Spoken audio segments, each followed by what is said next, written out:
Ma chère ambassadrice, content de te retrouver. Donc si je suis dans mon salon, c'est que le temps ne doit pas être trop bon, hein. Je pense que tu as dû te douter. Effectivement, toujours en alerte rouge, cyclonique sur l'île de la Réunion. Mais je ne veux pas arrêter, quoi qu'il arrive, mes vidéos que je fais quotidiennement. Parce que pour moi, c'est important de rester connecté avec toi. Là, je voudrais aborder la vibration de la justice. Alors, que faut-il comprendre par la vibration de la justice? La justice est une qualité très très importante dans la vie d'une personne. Et la question que j'aimerais te poser, c'est quelle valeur te donnes-tu? Alors, tu vas me demander quel est le lien entre la justice et la valeur. Il y a un très très grand lien entre la justice et la valeur. Si tu ne te donnes pas de valeur, le pervers narcissique s'en chargera. Il te donnera la valeur qu'il voudra bien te donner et tu accepteras d'être traité de la sorte. Effectivement, lorsqu'on parle de justice, on parle également de sens de la valeur. Si on parle de valeur, on parle d'estime, la manière dont on estime les choses.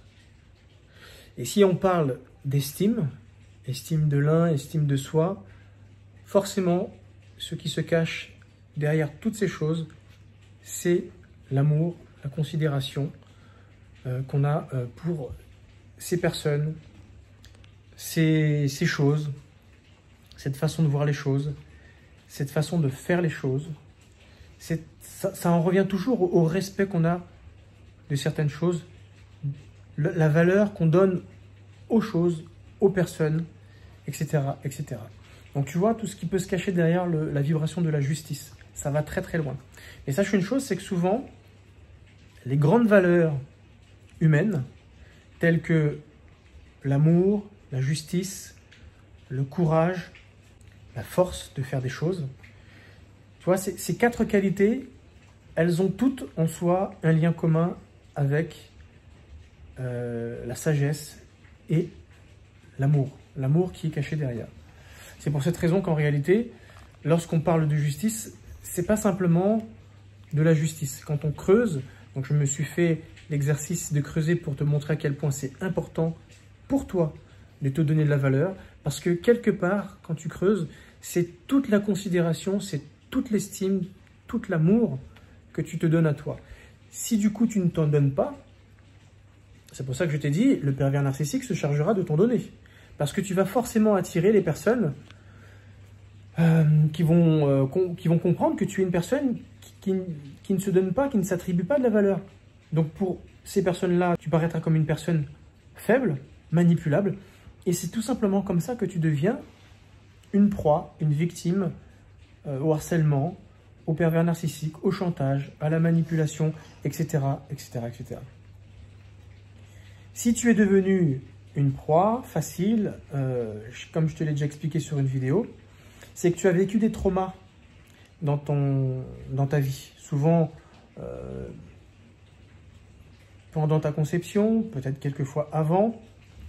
Donc avant, ça veut dire que c'est dans la génétique de tes parents, la relation de ton père et de ta mère, quand ils ont commencé à te concevoir pendant la conception.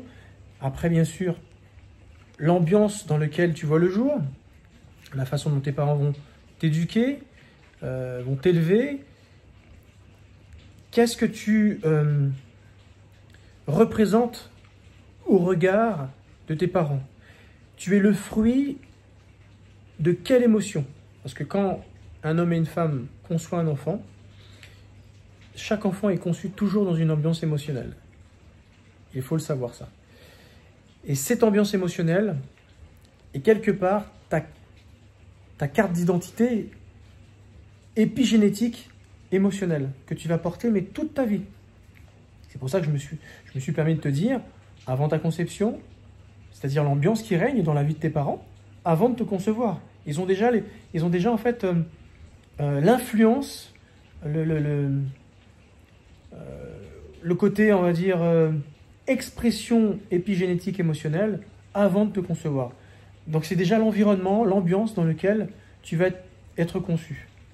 Donc si jamais c'est un bon terroir, de bonnes vibrations, bah, tu vas écoper de toutes ces choses. Mais si tu vois le jour, enfin si tu es conçu où voilà, tu as affaire à un père un peu alcoolique, un peu, je dépeins, hein, un peu violent, un peu vulgaire, qui traite mal sa copine, sa femme, que peut-être même il n'y a pas eu d'union officielle, parce que l'un comme l'autre n'estime que ça n'a pas de sens, ça n'a pas de valeur, alors qu'en réalité, il faut donner de la valeur à l'union que tu peux avoir avec un homme et l'homme avec la femme.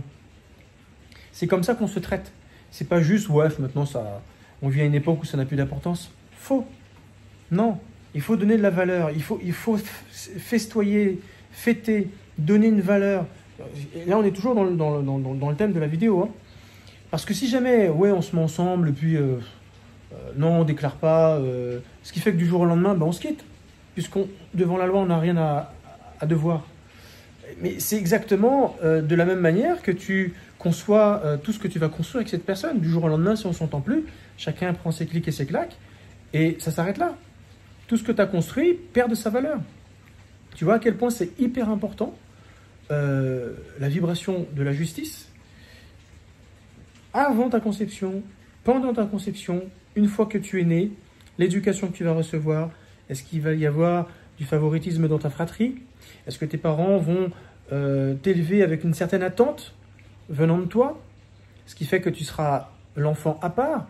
Est-ce qu'ils vont se projeter au travers de toi pour que tu puisses devenir ou faire quelque chose que eux ont échoué, ou ils vont jeter leur dévolu sur toi pour que tu fasses certaines tâches qu'ils n'ont pas voulu faire? Ils se sont dit, bah, ça sera cette personne, vu le contexte dans lequel on l'a mis au monde, vu la mauvaise ambiance à l'époque où on l'a conçu, tout est rattaché en fait, il n'y a rien qui est fait au hasard. Et donc du coup, tu vas te voir lancer, missionner à faire des choses que tu ne comprends pas, mais tu vas les faire parce que tu es un enfant, une enfant, et tu t'exécutes quand tes parents te donnent des ordres ou te maltraitent pour te voir faire certaines choses, tu vois. Donc si jamais tu as vécu ces choses, tous ces traumas, cette pression, cette manipulation, ce chantage, peut-être que tu as dû vivre dans ton enfance, dans l'éducation, que tu as pu subir même avec tes frères et sœurs. Alors ce serait dommage, mais des fois ça arrive, que ce soit tes jeunes frères et sœurs qui prennent l'ascendant sur toi, alors que c'est toi l'aîné. Quelquefois ça arrive.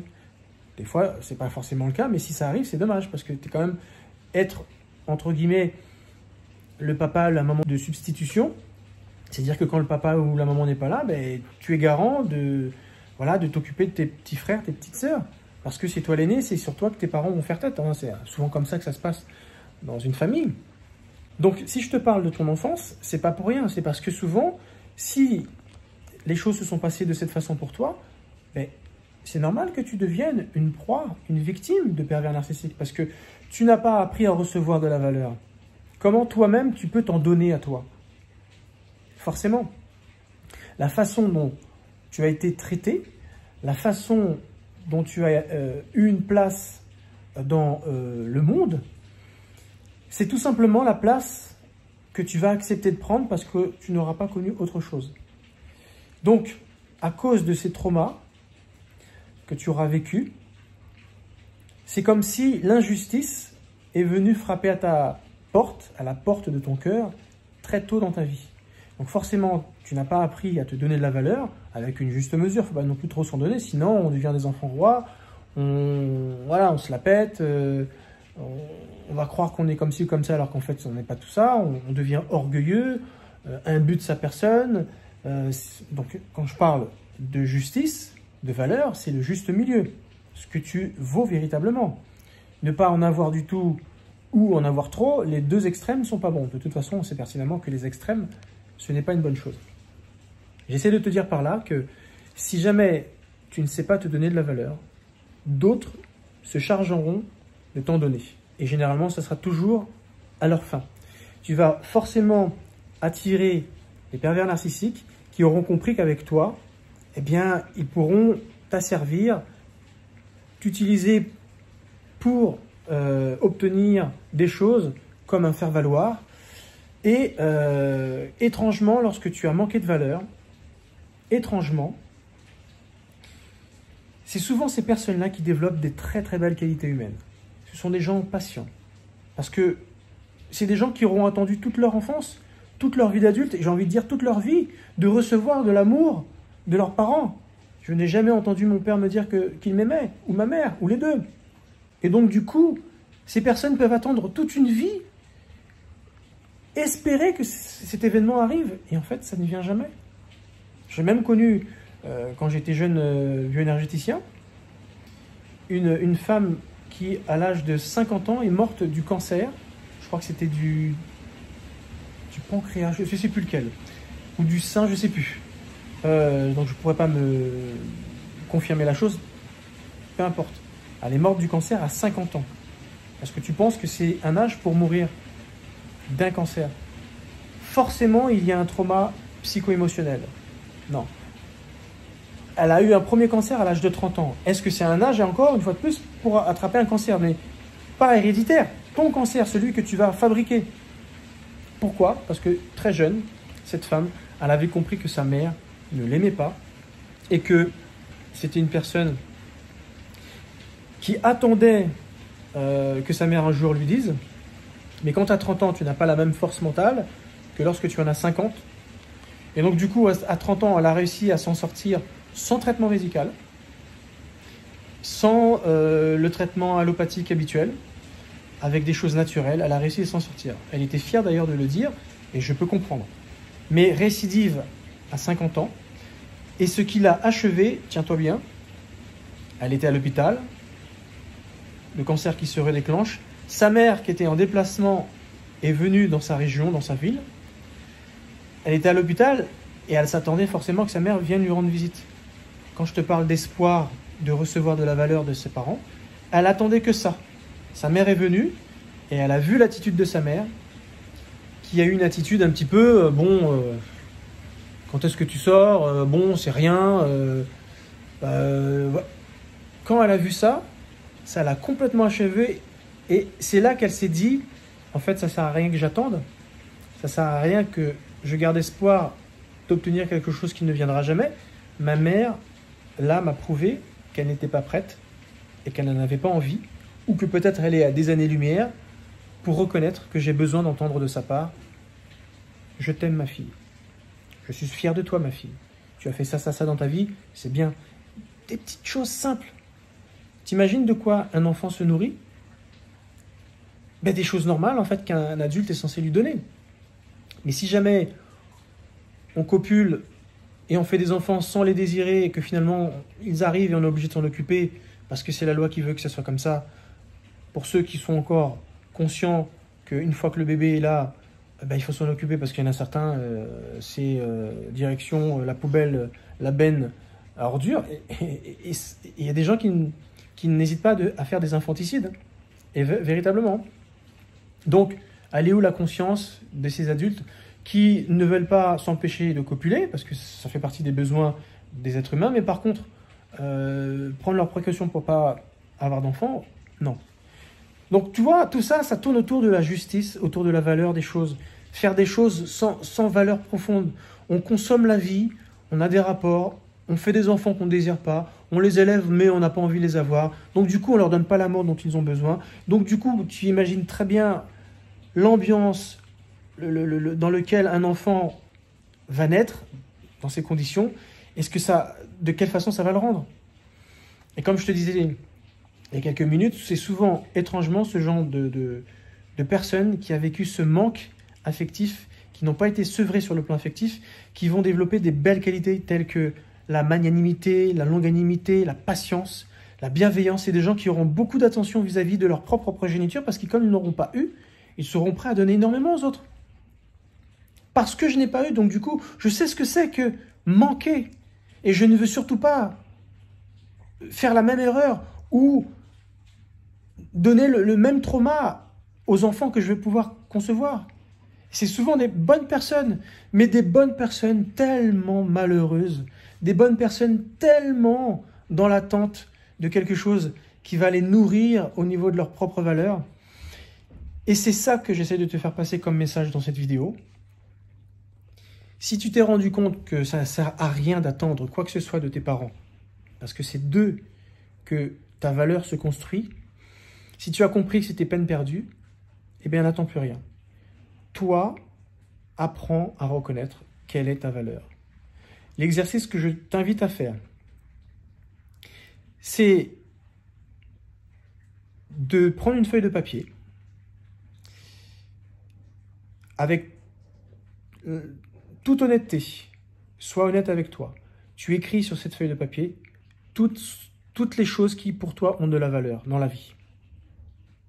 Alors, ça peut être, je ne sais pas moi, la façon dont on doit se comporter vis-à-vis de son prochain, vis-à-vis de son voisin, vis-à-vis de ses enfants, vis-à-vis de ses parents.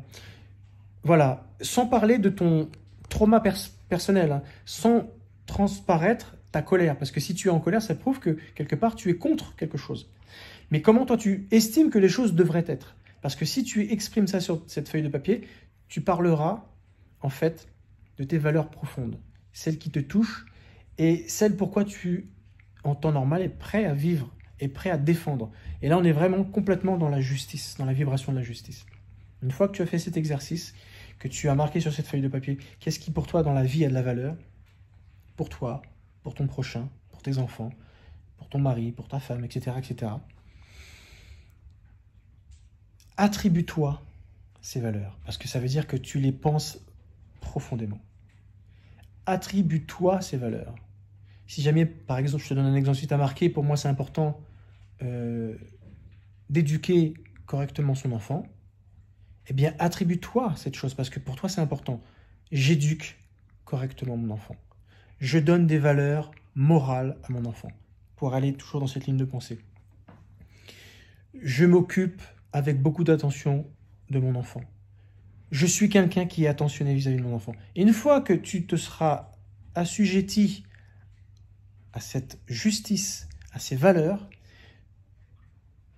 tu prends cette feuille de papier, tu vas devant ton miroir, que ce soit dans la salle de bain, que ce soit dans le salon, peu importe, là où il y a un miroir, tu te regardes en face et tu te dis à toi-même que tu es ces choses. Et tu le dis, je suis ta ta ta ta ta ta.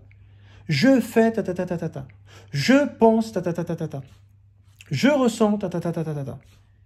Et tu dis tout ce que tu as écrit sur cette feuille, de manière à ce que tu puisses te le dire et de manière à remplacer ce que tes parents n'ont jamais fait avec toi.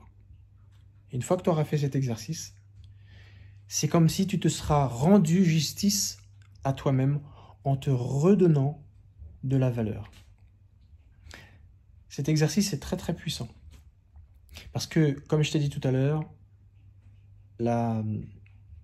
derrière la justice se cache la valeur, ta valeur. Derrière ta valeur se cache l'estime que tu as de toi. Et derrière l'estime, l'amour que tu as de toi. C'est parce qu'on ne t'a pas donné de la valeur que tu n'as pas pu apprendre à t'aimer correctement. Le jour où tu arriveras à te redonner de la valeur, tu vas apprendre à te respecter, à avoir confiance en toi, à te donner de l'estime, et donc du coup à défendre tes positions de pensée, tes actions, et à reconnaître que tu vaux ces choses. Ce qui fait que vis-à-vis du pervers narcissique, qui aura tendance à vouloir exploiter ce que tes parents n'auront pas fait, mais tu ne lui donneras pas cette possibilité de te manipuler, de tirer profit de ta belle personne, toutes ces qualités que tu auras pu développer à l'instar de tout ce manque d'attention que tu auras pu recevoir. Tu auras développé de très belles qualités qui va servir en fait le pervers narcissique. Donc non, tes parents, tes frères et sœurs, ta famille t'ont forgé sans valeur, si telle est ton histoire, et malheureusement, les belles qualités que tu auras développées par rapport à cela vont servir à des gens aussi mauvais que ceux qui ne se seront pas occupés de toi dans ton enfance. T'imagines un petit peu j'ai envie de dire le sort, le destin à laquelle souvent les personnes qui ont été traumatisées sont soumises. C'est impressionnant, hein. Mais ce que je te raconte là, en fait, c'est un classique dans tous les patients que j'ai pu avoir en cabinet et tous les clients que je peux avoir en visioconférence. C'est un classique. Quand je discute avec les personnes que j'appelle, qui ont apprécié mes vidéos ou ma masterclass, tu sais ce que je fais? Je ne parle même pas d'elles, je me décris. Et en me décrivant, les gens me disent, c'est marrant, mais je me reconnais dans ce que vous dites. Je sais, je leur dis, je sais. J'ai fait exprès de me décrire parce que le peu que vous m'avez dit sur votre vie, j'ai pas besoin que vous m'en disiez plus. Vous m'avez donné 2-3 bribes. Oui, effectivement, j'ai vécu le harcèlement. Oui, effectivement, j'étais avec une personne qui ressemblait à un pervers narcissique.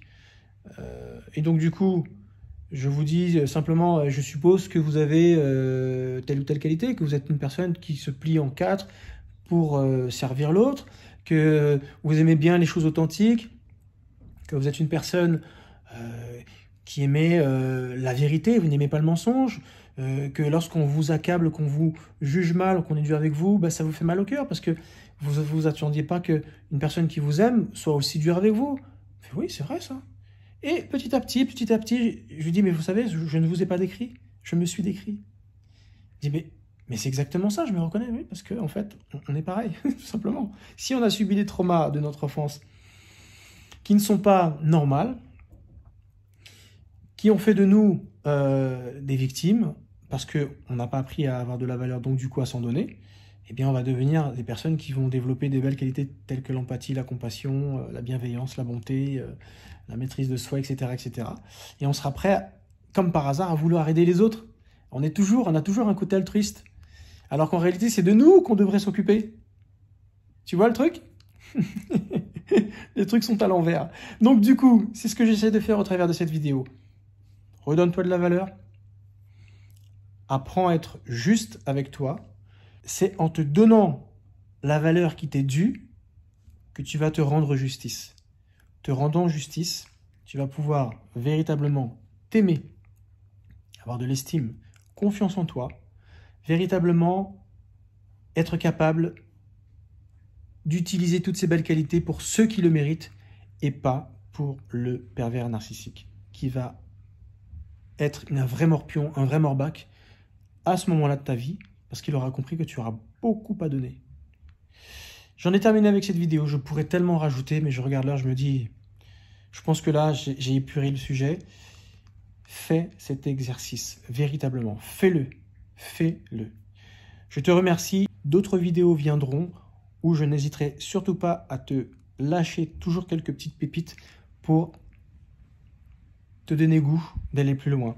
Et si tu as goût d'aller plus loin, sache qu'en quelques mois, je peux te remettre sur pied en travaillant sur ton passé, sur tes traumatismes passés, en nettoyant tout ce data difficile, enlever tous ces traumas. En tout cas, on ne pourra pas enlever le souvenir, mais on pourra enlever les effets négatifs, les conséquences, les émotions négatives qui se sont cristallisées en mémoire en toi. Ça, on pourra l'enlever. On ne pourra pas enlever l'événement du passé, mais on pourra enlever la mémoire négative. Une fois que ça sera fait, je peux t'assurer que te rééduquer sur le plan émotionnel, sur le plan humain, ça sera un jeu d'enfant pour mieux te projeter dans ce que tu veux faire dans ta vie. Retrouver l'âme sœur, partir en voyage, profiter des bras de ton amoureux, vivre ton idylle, chose que tu veux certainement réussir dans ta vie, avoir pleinement confiance en l'homme ou en la femme avec qui tu veux partager ta vie, changer de vocation, faire connaître ta réussite aux gens, leur dire que finalement ça marche, et devenir un exemple pour tes proches, devenir un exemple pour tes enfants, faire tout pour les protéger, etc., etc. Mais si tu veux que ce lien passé, présent, futur puisse être bien aligné, n'hésite pas à cliquer sur le lien que je mets en commentaire pour entamer un vrai coaching que je t'offre. De manière à ce que tu puisses véritablement t'en sortir. Si tu es prête à fournir les efforts pour investir sur ta propre personne, je t'assure que tu peux y arriver. Merci beaucoup de m'avoir écouté, je te dis à la prochaine vidéo. Ciao, à bientôt.